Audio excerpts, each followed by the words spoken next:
Bienvenidos a Next Level, el podcast para emprendedores y empresarios latinos en Estados Unidos que quieren crecer con estrategia. Soy Didier Alemán, CEO y fundador de Next Level. Aquí hablamos sobre organización, ventas, finanzas y crecimiento. Y entrevistamos a empresarios latinos que comparten sus experiencias reales.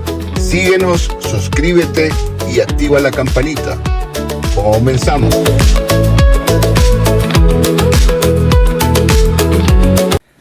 Hola a todos, hoy nos acompaña un experto en tecnología y automatización, el señor Carlos Alegría. Me da mucho gusto que nos acompañes, Carlos. Gracias por aceptar esta invitación.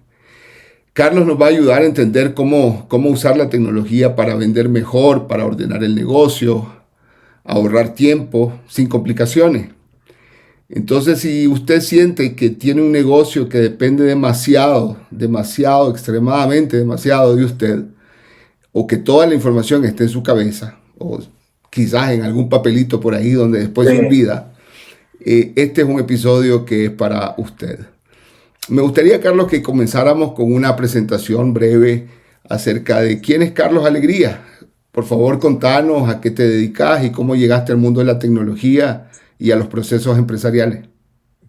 Bueno, gracias, Didier, por la invitación. Es un placer poder acompañarte en esta iniciativa y sobre todo, pues, hablar de un tema que a mí en lo particular me apasiona y veo una gran oportunidad. Mira, yo tengo básicamente desde el año 97, más o menos 1997-98, trabajando en el tema tecnológico. Inicialmente, hace muchísimos años, yo trabajaba en la parte de programación, pero una vez por esas cosas del destino, donde estaba trabajando no me gustaba y la única oportunidad que me habían comentado era venderla. Pues dije, vámonos de aquí. De esa fecha a la actual, básicamente mi trabajo ha sido vender. Yo soy salvadoreño, tengo 6-7 años de estar en Estados Unidos, pero toda mi vida empresarial la hice allá. Y desde ese entonces que empezamos a trabajar en la parte comercial, me fui especializando en en tratar la tecnología aplicada a los negocios. Durante muchos años, allá trabajé con banca, telcos, industria, entendiendo las necesidades, adaptando la tecnología que había de manera inmediata en ese momento y proveyendo soluciones en software, hardware y algunas aplicaciones disruptivas que en su momento, como aquel entonces, si te acuerdas, los SMS, contenido, y empezamos inclusive a hacer aplicaciones móviles, no como las de ahora, sino que nos aplicamos telefonitos chiquitos en Java Micro Edition, donde logramos hacer cosas interesantes en El Salvador y en algunos países. Bueno, ya aquí para ir viendo ese tema, pues obviamente todos venimos con una intención. Yo vengo por razones de familia, pero desde que vengo, sigo buscando y ayudando a algunos negocios. Obviamente de eso vino pandemia, pues y todo lo que ya sabemos, y de alguna manera ya me quedé en los últimos 2-3 años trabajando en este tema y de alguna manera también evangelizando, porque nuestro sector económico hispano en estos países pues tiene una sed muy grande y es donde queremos apoyar para hacer de la tecnología un aliado y no un dolor de cabeza. Estamos de acuerdo, perfecto, te agradezco mucho. O sea, pero ¿cómo podríamos resumir o puntualizar qué fue lo que realmente te motivó para ayudar a empresas en el tema tecnológico? ¿Fue un asunto, digamos, circunstancial? ¿Fue una experiencia profesional? ¿O fue una oportunidad que identificaste a futuro? Porque estamos hablando ya de hace algunos años, ¿verdad? Pues fíjate que es que yo desde chico, de hecho, mi primer curso de computación lo tuve a los 8 años. A los 10 años, imagínate, en El Salvador, 10-11 años, fui a mi primer taller de programación básica, ya con los que ya tenemos cierta edad, ya van a entender lo que es BASIC, que es una herramienta ancestral, básicamente ahora, de desarrollo de software. Y yo creo que era una motivación y una vocación desde ese entonces, porque yo recuerdo que mis papás tenían un pequeño negocio en el centro. Yo tenía que agarrar un bus, agarrar como 40 minutos para irme a una universidad que los daba. Entonces, de los 10-12 años, imagínate, en aquel entonces, desde ese entonces siempre estuve vinculado al tema tecnológico y ya cuando llego a cierta edad adulta y empiezo a ver oportunidades, pues se me hace más atractivo el sentarme con los negocios y quizás eso fue lo que a mí me generó la disrupción, porque me acuerdo que el primer cliente que tuve en El Salvador ya a nivel independiente fue un banco, donde yo llegué, por cierto, Banco Promérica, hoy creo que lo puedo decir. Llegó un día que yo lo visitaba por otra compañía que trabajaba y me dice, mire, me dice, no sabe quién me puede ayudar para configurar unos servidores. Conocí a un buen amigo que lo hacía. Desde ese entonces le dije, mire, déjeme preguntarle a Walter, se llama por cierto. Y le digo, vaya, está bueno. A los 2 días le digo, mire, le traigo a esta persona. Mire, sí, bueno, hagamos esto. Para soltar la historia, en ese momento cerramos ese negocio y dije, aquí hay una oportunidad interesante. O sea, entre vocación y oportunidad de comercial, pues claro, empecé a tener el lema de este necesita y este sabe, lo voy a conectar.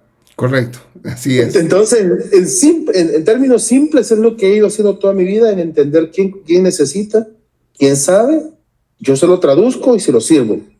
Entonces, al final, con el tiempo me fui tratando de adaptar a que la tecnología es un mecanismo que no solo sirve a los negocios, sino que sirve para todos los componentes de la economía a la hora de generar valor. Absolutamente, así es. Ahora, ¿por qué crees que se da el fenómeno que muchos negocios crecen en ventas, pero al final del día se estancan en tecnología y se estancan en los procesos? ¿Cuál sería la razón? Mira, si hablamos específicamente del sector hispano aquí en Estados Unidos, yo creo que la lectura que yo tengo en los años que llevo aquí es que el mercado es tan bonancible y tan práctico, sobre todo en aquellos negocios que son de muchas transacciones, restaurantes, tiendas, carros de comida, etcétera, que la dinámica hace que el funcionamiento sea rápido y no haya una necesidad implícita, así muy evidente, de la necesidad tecnológica. Entonces, es como que se acostumbran tanto a ese proceso y que la plata y el dinero obviamente llega, sale, que no queda tiempo como para entender que lo que estoy haciendo lo puedo hacer mejor, ahorrar costos o mejorar ingresos si usamos la tecnología como herramienta. Como te digo, creo que es un tema cultural, es un tema educativo. Hay otra área que yo creo que también los negocios, y aquí no solamente hablo de pequeños, hablo de medianos y grandes, es que el concepto de innovación como criterio no es algo que a la gente le guste invertir porque piensa que es un gasto. Y creo que la innovación, que es una área que la mayoría de negocios no hacen, al final lo que está haciendo es probando modelos que pueden ser rentables. Entonces, como dando ese contexto para responderte, lo que creo yo es que, y bueno, lo he probado, es que es un acomodo a la dinámica del mercado, pero que no hay un compromiso por evaluar nuevas posibilidades, máxime con la competencia que viene o que ya está aquí, ¿no? De acuerdo. Definitivamente, eso me lleva justamente a la siguiente pregunta, ¿no? Que tenía o que tiene que ver con la utilización de la tecnología, en concreto el tema de los CRMs, y ver cómo, más bien entender el por qué la comunidad latina, los emprendedores, los empresarios, unos más que otros, por supuesto, Claro. pero entienden la inversión en tecnología como, o la tecnología la ven más bien como un gasto y como no una inversión. Fíjate, aquí sucede algo que también a lo que estamos en este lado de la mesa, también es parte de la responsabilidad nuestra porque lo vean así. Porque la mayoría de veces los que venden la tecnología son programadores, son técnicos, es gente que desarrolla, y lo que venden ellos son bits y bytes, pero no venden soluciones de negocio. Entonces, si tú me preguntas, si yo soy un programador de un sistema como por ejemplo Salesforce, que es un CRM muy grande, y tú me dices, yo soy una pequeña empresa con 20 agentes, etcétera, y lo que necesito es un CRM, inmediatamente yo te voy a ofrecer Salesforce, ¿entiendes? Entonces, Correcto. claro, Salesforce es caro, claro, tiene un montón de funcionalidades increíbles, pero es caro. Entonces, ¿qué es lo que sucede? Lo que nosotros proveemos, seamos vendedores, seamos técnicos, seamos lo que sea, es la tecnología que nosotros consideramos que es la idónea, pero está desde una motivación comercial, no desde la motivación del negocio. Entonces, para irte respondiendo en partes, la primera responsabilidad es entender que es que los que vendemos tecnología hemos sido técnicos y no hemos sido alguien que entienda del negocio. Esa es la primera parte. La segunda, y aquí viene la responsabilidad de los empresarios, es que a partir de esas experiencias todo lo catalogan como gasto, porque claro, las inversiones en tecnología, en equipos, software, procesos, etcétera, no son baratas.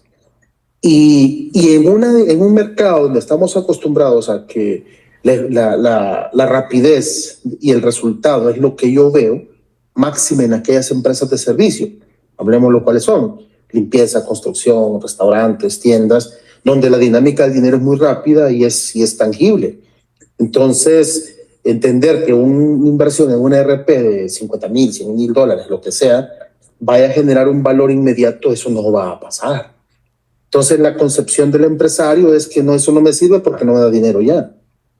O sea, la inmediatez, la necesidad de la inmediatez. Exactamente, la inmediatez. Entonces, claro, entonces la responsabilidad del empresario debería de ser un concepto que a mí me gusta presentárselo al empresario porque creo que no lo visualiza de manera inmediata, que es el costo total de la propiedad del software. Los que estamos en esto debemos de ser responsables y decirle, mire, si usted invierte 100,000 dólares, como la mejora de estos y estos procesos le va a generar un ahorro de 10, 12% en 3, 4, 5 años. Eso se calcula y hay maneras de hacerlo. Pero obviamente, vuelvo a la razón inicial, los que vendemos TI, vendemos la solución en el momento, pero no le vendemos la solución para él y para mí, ¿verdad? Pero no le vendemos la solución en el tiempo. Entonces, aquí, de alguna manera, una conclusión es que los empresarios deben de aprender hoy, con tantos recursos tecnológicos a disposición, inteligencia artificial, la nube y cualquier otra cosa, deben de darle la importancia de vida no solo a la compra tecnológica, sino al impacto en el negocio en el tiempo. Es decir, no solamente el hecho porque compro un CRM y ya mañana, como me lo dijo un amigo este fin de semana, me dice, yo quiero un CRM que me ayude a vender más. Mentira, eso no va a pasar. O sea, esas son de las cosas que hay que romper en la cultura del empresario, de que al comprar tecnología va a vender más o va a gastar menos. Eso no va a pasar de manera inmediata, porque la tecnología es un medio para lograr los resultados. Es una herramienta, es una herramienta no tecnológica. No en sí mismo. Entonces, sí. Por esas dos razones, una un poco del lado nuestro y otra por el lado del empresario, que creo que siempre lo ven como gasto, no lo ven como inversión. Muy bien, si nos quedamos con el ejemplo de los CRM, ¿qué podríamos decir o cuál es tu opinión en el sentido de cuáles son los problemas que resuelve en el día a día un CRM? ¿Un CRM nos ayuda solamente a organizar o también nos ayuda a vender más? Es decir, ¿qué tipo de negocio todavía no necesita un CRM? Son preguntas que siempre están en el aire, porque hemos visto con la experiencia que existen compañías muy grandes o medianas y grandes que no utilizan todavía, están a la antigüita, como dice la canción, y hay otros que están pequeños y que al final del día adquieren un CRM y lo subutilizan. Lo que pasa es esto, mira, yo creo que, y ahí es donde vuelvo a la responsabilidad de los que vendemos tecnología. Cuando yo le hablo a un cliente CRM, para empezar, en una industria en la que estamos aquí en Estados Unidos y sobre todo en el mercado hispano hoy por hoy, suena caro y complicado. El concepto, ¿me entiendes? El tema de concepto. Sí. Ahora, pero si yo llego al cliente y le digo, mire, usted conoce a su cliente, sabe quiénes son sus clientes o sus potenciales clientes, un poco el discurso cambia. Entonces, hoy por hoy, antes de vender un CRM o de darle la importancia a un CRM, hay que trabajar en el empresario, en la cultura de la debida diligencia de conocer a mi cliente. O sea, un CRM no necesariamente es tecnológico, un CRM puede ser un cuadernito. Yo trabajé en una compañía aquí en Estados Unidos, donde cuando pregunté por la lista de clientes me dieron 7 hojas engrapadas, fotocopiadas con el teléfono y el nombre del fulano. Una lista de contactos, esos son los clientes, exacto. Bueno, ese era el disque CRM, ¿verdad? Claro, claro. Entonces, vámonos por eso, primero por entender la filosofía y la cultura de gestionar mis contactos. Ahora, cuando compro un CRM, cuando ya me voy a la tecnología, es por dos razones. Primero, porque me va a permitir sistematizar mis procesos de negocio y predecir con un poquito más de certeza a dónde van, sobre todo aquellas industrias que tienen un ciclo de venta mucho más grande, mucho más largo. Hablemos de real estate, hablemos de ciertos de impuestos, hablemos de seguros, hablemos incluso, entre comillas, empresas de limpieza. Ahí está la garganta. que yo estoy buscando la oportunidad me encuentro a un prospecto y me dice, sí, yo quiero un seguro, estoy buscando un seguro, pero lo quiero comprar en 3 meses. Ok, nuestra mente es muy limitada y yo puedo tomar nota en el cuaderno, pero al cabo de 2 semanas, 3 semanas, a mí se me va a olvidar o perdí el cuaderno o no sé de qué anoté, o si no anoté, peor. ¿Para qué sirve un CRM? Para gestionar todas esas oportunidades, darle sentido a la gestión comercial hoy, mañana y dentro de 3, 6, 12 meses. Correcto. Entonces, así sean empresas chiquitas o empresas muy grandes, hay una gestión de clientes. Y si tú lo agregas, el tema de atención y experiencia del cliente, un CRM se vuelve fundamental. El mercado americano lo entendió hace muchísimo tiempo y aunque tal vez no implementan soluciones muy grandes, pero los que llevan la batuta te van marcando el paso de cómo te atienden. Eso se llama experiencia de cliente. Entonces, en pocas palabras, ¿para qué sirve? Sirve para gestionar quiénes son mis clientes, sean 2 personas o 40 o 50 o 1000 clientes y darle un debido seguimiento a todas las oportunidades de negocio hoy, mañana y pasado. En CRM hay 2 conceptos que se usan, uno que es el pipeline y otro que es el forecast, que cuando se hacen reuniones de venta o reuniones de gestión, yo estaba en la parte de dirigir equipos y lo primero que pregunto es cuál es el pipeline. Y pipeline lo que es todo el abanico que tengo de posibilidades abiertas con alguna posibilidad de cierre. Vamos a poner 100 oportunidades por $1 millón, un pipeline. ¿Qué es un forecast? Un forecast es lo que espero cerrar en los próximos meses o días o semanas según el ciclo. Para eso me sirve el CRM. Pero si tú te fijas, más allá de que me sirva técnicamente para eso, debo de crear una cultura de gestión de clientes para que el CRM tenga sentido. Y cerrando el ciclo, si alguien me dice que con un CRM voy a vender más, yo le digo, está equivocado, usted no va a vender más, se va a meter en un problema más grande, porque entonces se va a frustrar porque va a tener que meter toda la información y eso le va a quitar tiempo y su labor comercial la va a dejar de lado. Hubo, como por ponerte un ejemplo, hubo un cliente que tenía todos ese clientecito, era de limpieza, y me dice, mire, yo uso de CRM, me gusta, quiero aprenderlo. Ok, hagámoslo. Pero terminó frustrado y culpándome en cierta manera, porque decía, pero es que eso no me ayuda a vender más. Es que no le va a ayudar a vender más si su proceso de negocio no está sistematizado para que la herramienta le ayude. Ahí es donde... Efectivamente. Ahí es donde cambia totalmente el sentido y los empresarios deben de pensar primero en definir sus procesos y después sistematizarlos. Efectivamente, es algo que también nosotros hemos notado. Es decir, los CRM y la tecnología realmente no van a sustituir los procesos claros. Si una empresa no tiene sus procesos claros, no hay manera como la tecnología puede ayudar. Tampoco va a ayudar a automatizar el desorden, porque lo que haríamos es automatizar el desorden. De hecho, que hay que comenzar por ordenar, por tener claro cuáles son los procesos. Y hay otros 2 aspectos que son importantes. Uno de ellos es la capacitación del equipo acerca de los CRM, de tu equipo de trabajo, tus colaboradores, uno mismo, saber entenderlo y sacarle el provecho, que es de lo que conversábamos hace un par de días, ¿no? Y de repente se llenan de CRM, pagan una cantidad de plata enorme y no se les saca provecho realmente a ninguno de ellos. Y más bien lo que puede existir es duplicidad entre ellos mismos. Y al final hay otro punto que es importante, que también hemos identificado, no sé si coincidís con esto, Carlos, pero un CRM no sustituye el liderazgo empresarial. Tiene que haber siempre un liderazgo, una política. ¿Qué opinas al respecto? Es que por eso hice la acotación anterior. Yo creo que hay en nuestra industria, en nuestros sectores, hay un concepto que tú lo acabas de mencionar, el liderazgo, que está implícito pero nunca declarado. Fíjate las cosas, como lo planteo. ¿A qué me refiero? Que está implícito porque alguien dirige, alguien da órdenes, alguien se le respeta o a alguien se le responde.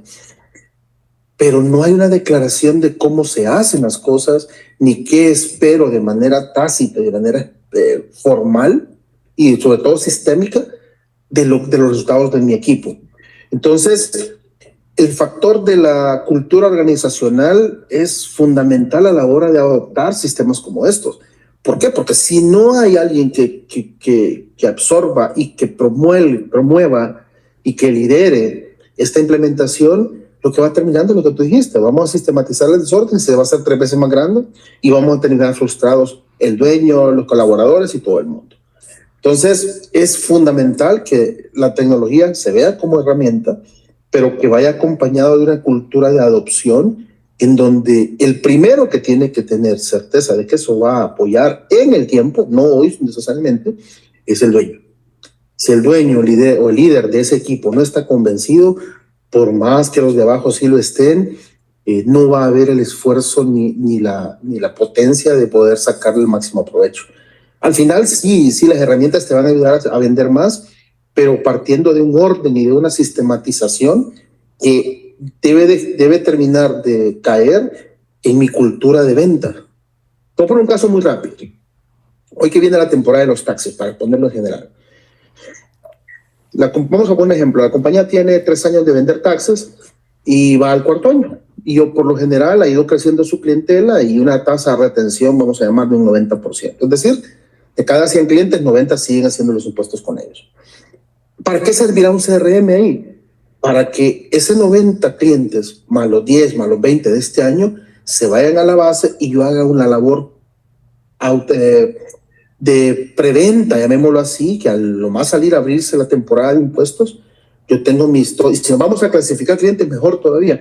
A mis clientes, a los que más me generan plata, buenos días, don líder, ¿cómo está? Mucho gusto, estamos abiertos, cuando quiera pasar, estamos listos, etcétera, etcétera. A gestionar esa relación. Claro, no te va a vender más, pero te va a ayudar a validar mejor el contacto con la gente. Entonces, ese tipo de aplicaciones, y si te fijas, parte por una cultura. Si la cultura está implícita y está muy metida, o por lo menos se está trabajando, va a tener sentido, todo el sentido del mundo de CRM. Pero si el dueño dice, no le llames, él me va a hablar a mí, ahí le hablo y le digo yo. Entonces, que el día que este señor se enferme o no esté o salga de viaje y el cliente llame, ¿a dónde cae la oportunidad? No, fíjese que no puedo atenderlo, estoy en México, estoy en Centroamérica, donde sea, regreso en 2 semanas. Pero el cliente necesitaba hacer sus impuestos hoy. ¿Qué va a hacer? Ok, don Juan, no voy a ir. Don Pedro necesita sus impuestos. Sí, véngase mañana. Y perdió el cliente. Fíjate la secuencia del por qué es importante un CRM, porque me dicta un proceso donde yo voy a involucrar a todos los clientes, así sean altos, bajos o chicos, o prioritarios o no prioritarios, con diferentes grados de atención, pero sí en un ciclo. Y no dependen de la persona, dependen del sistema. ¿Cómo puede saber un empresario si ya está listo para automatizar procesos, si ya está listo para adoptar tecnología? ¿Hay algunas señales claras o es un tema que tiene que ver con el número de clientes, con la cantidad de equipos, con el número de ventas al año? ¿Cuáles podrían ser las señales, digamos, principales? Esos indicadores son indicadores de consecuencia, digamos yo, es decir, son aquellos que me demuestran el nivel de grandeza o más bien el nivel de ventas, el nivel de impacto. Pero ¿cómo saber si está listo? Cuando la forma en que lo hago, así sea en papel, se pueda predecir. Esa es una clave. Correcto. Ahora, cuando dice se pueda predecir, es que yo sé que si el señor llega, alguien le va a pedir su nombre, sus datos, va a sacar el historial y a partir del historial le va a hacer una propuesta, se trae sus documentos, siguiendo con el ejemplo de los taxis. Y obviamente va a programar una cita y vamos a generar el impuesto. Y te garantizo que la mayoría de empresarios los tiene aquí, los tiene clarísimos. Sí, conocen su negocio, saben cómo hacerlo, pero lo tienen en la cabeza, efectivamente. Pues sí, pero vuelvo al escenario. Y si se va para 2 semanas a México, a Guatemala, El Salvador, Nicaragua, Costa Rica, etcétera, ¿y quién conoce el proceso? Entonces, La clave aquí es, en ese tipo de empresarios, es sentarlo y hacerle como una exprimida a su cabeza para llevarlo a un proceso documentado y que ese proceso documentado ya sirva pueda funcionar sin la intervención física de él. Esa intervención y ese proceso detallado, aunque sea en papel, ahí ya está listo para automatizarse. No al revés, como te digo que me dijo este amigo, es que yo quiero un CRM para que me ayude a vender más. Y le pregunto, ¿y cuál es tu sistema? Yo quiero que me genere leads. Gracias, error, eso no va a pasar.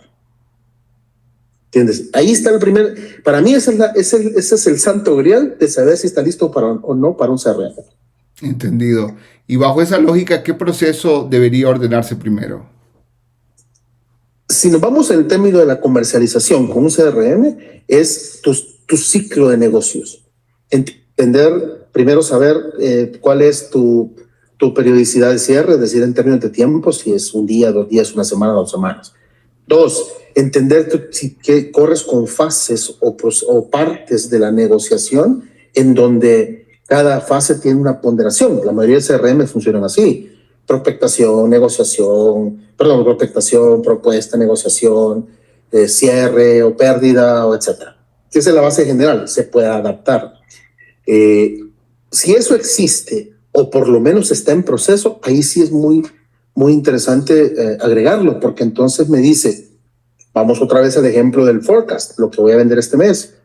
En una reunión de ventas, yo le digo a mi equipo, a ver equipo, ¿cuánto tenemos en pipeline? Me dice el vendedor A, tengo 100,000, el otro tiene 250,000, el otro tiene 30,000, ejemplo. Perfecto. Si fuera por volumen, yo me voy al cliente B. Pero después cambio la pregunta, ¿cuántos están de esos en fase de negociación? Así es, hay diferentes etapas, todos pueden estar en diferentes etapas. Puedo tener $1,000,000 en prospectos, pero no me sirve si yo lo que quiero es cerrar. Y me dice de 30,000, tengo un cliente que lo único que tiene que llamarle a usted es decirle que lo voy a invitar a cenar y que ahí se lo cierre. ¿A quién le doy atención? Obviamente al más cercano al cierre. Entonces, comentando tus datos de los indicadores, el indicador está en función de dónde estamos más cerca de cerrar negocios que del volumen. Obviamente el volumen es importante porque hay una métrica no oficial, pero totalmente aceptada de que el famoso Pareto, 80-20, de las 80 propuestas que manda, 20 se cierran, si no es que menos. Entonces, la dinámica de los CRMs, en este caso en particular, crea esa oportunidad de sistematizar y de al que gestione el equipo, darle resultados inmediatos y no estar esperando que me digan ellos lo que tienen por cerrar. Fíjate, y solo para cerrar esta pregunta, en ese caso, en lugar de yo preguntarles en una reunión para que me digan lo que el sistema ya me dice, sí. Ahora agarro vendedor 3, ¿cuándo programa la reunión mañana? Vamos a cenar mañana con el cliente.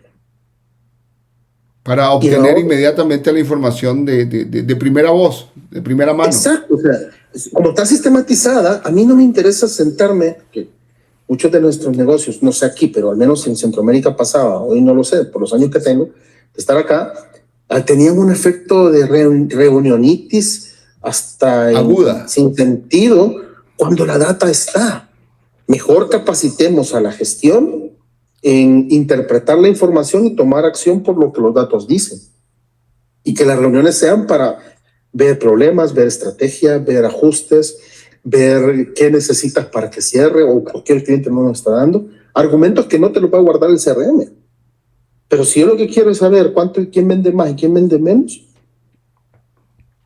De acuerdo. Muy bien. Ahora, si un empresario latino en Estados Unidos desea implementar tecnología, ¿por dónde debería comenzar su inversión? Comenzar por adquisición de equipos, buenas computadoras, servidores. Debería empezar por los procesos, o más bien debería comenzar e iniciar toda esta labor al definir realmente qué tipo de CRM necesita y dónde está el problema. ¿Cuál sería la inversión? ¿Capacitar equipos? ¿Comprar equipos? Cuando me refiero a equipos, me refiero a las personas que trabajan con uno. ¿O cuál sería el primer paso? Es que todo depende. Yo creo que el primer paso obligado para cualquier industria es entender dónde estoy como negocio. Porque hay negocios muy buenos que puede que ni tecnología necesiten. Y como hay negocios mejores todavía, que la tecnología los puede potenciar increíble. O hay negocios que tal vez la tecnología lo que les va a generar es un problema de cuello de botella. Entonces, y fíjate, yo que manejo, vendo esa área, yo mismo me contradigo, pero es que al final del día, en esta industria donde estamos hoy, cuando la inteligencia artificial está a 2 dedos, a 3 clics de nuestros teléfonos, yo puedo preguntar muchas cosas y la inteligencia artificial no todo el tiempo tiene razón, porque a veces se equivoca, pero muchas cosas me las dice. Entonces, ¿por dónde empezar? Por ser realista con el cliente y determinar dónde está y a dónde quiere llegar. Parte de esa función. A menos en algunos clientes con los que trabajo, lo que he hecho, usted está aquí, ¿a dónde quiere llegar? Y gestionar las expectativas, porque de nada sirve, por el ejemplo que te monté de vender tecnología que a mí me conviene, yo voy a querer vender la tecnología con la promesa que le va a servir. Pero en el fondo me sirve a mí para cumplir mi meta. ¿Qué tanto le sirve a él? ¿Quién sabe? Entonces, el primer paso es entender dónde está, a dónde quiere llegar. Porque también, y suena un poco raro decirlo, a veces es mejor no hacer nada que invertir. Hay un libro que a partir del cual tuve un entrenamiento hace 1 año y medio y que hablaba de eso, el costo de no hacer nada, cuánto significa. Te voy a poner un ejemplo. Tú tienes un cliente de que trabaja con el Health Department y tiene que ganar la certificación de HACCP, por ejemplo, para manejo de alimentos. Y para eso tiene que sistematizarse porque va a tener que tener documentos, sistemas procesados, documentos organizados, procesos, etcétera. Créeme que ahí tiene un factor crítico de tecnología. Tiene que tomarla sí o sí, si es que quiere hacerlo rápido. Así es. Ahora, por eso digo, el primer paso es saber dónde está, gestionar la expectativa o la esperanza que el cliente tiene para mejorarse, y la mejora no solamente es de mejor venta, sino a veces es también en costo. Al final lo que nos debe de importar a los empresarios es el profit. Como una vez me dijo un cliente, yo quiero vender 20 millones, pero el paso que va, le digo, va a gastar 19 millones 500 mil dólares. Es negocio, le digo. Sí. Mejor vende 1 millón con ganancia de 300. Exacto. ¿Qué espera usted? Entonces, por ahí vas. Entonces la respuesta, o al menos la respuesta en este momento es, ¿dónde está? ¿Qué espera? ¿Qué quisiera? ¿Qué busca? ¿Qué problemas tiene? ¿A dónde quiere llegar? A partir de ahí, tú tienes un mapa genérico, general, de cómo podemos ayudarle con tecnología en unas áreas y en otras no. Muy bien, Carlos. A manera de conclusión, me gustaría que les pudieras dar a todas las personas que nos ven, que son emprendedores y empresarios latinos, una recomendación general o una conclusión general sobre el uso de la tecnología y su importancia. Mira, una recomendación fundamental es que la tecnología ya no es un lujo, y te puedo decir que ni siquiera es una necesidad, es que convivimos con ella en todos los sentidos. O sea, ya antes era más vertical, ¿verdad? Por industrias habíamos soluciones muy concretas, después se volvió transversal, pero ahora es universal, porque para todo lo que es tecnología. O sea, nuestros teléfonos, sin esta no salimos. Una vez olvidar el perrito y no olvidé el teléfono. Pasa.